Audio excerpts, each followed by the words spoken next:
Welcome back. According to Bozeman Police Department's animal control officer, there has been approximately 30 dog bites within the city limits alone this year. Some of these bites have occurred within homes, while most have happened in places that dogs are supposed to be on a leash.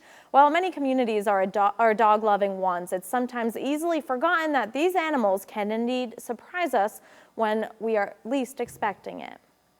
Dogs can be unpredictable. Even the nicest dog can become agitated, put them in a stressful situation, and the dog is going to do what a dog is going to do, and that's become fearful, and therefore they can bite. Some of these bites could have possibly been prevented if the dog was on a leash. The city ordinance says dogs must be on a physical restraint with a 6-foot leash. Even the most well-behaved dog needs a leash as a precautionary measure.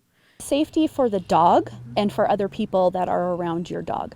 They might not be comfortable with your dog. They could be a senior citizen who doesn't have the greatest balance. That dog kind of cuts them off or is very happily, eagerly and wants to see them and can knock them down.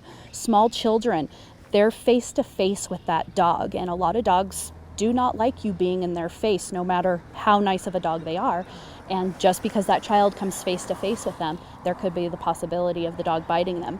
Bozeman is lucky enough to have dog parks with designated fenced-in areas that are off-leash for your furry friend to play in. But this does not dismiss your owner responsibilities of keeping others around you safe. There's some problem areas in dog parks. One of them is definitely entranceways.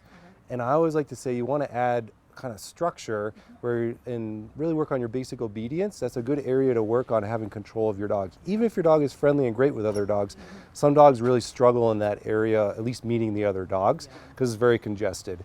So I always really suggest working on asking your dog to sit a lot before going through the gate, and really having your dog look at you a lot more, at least at that congested area.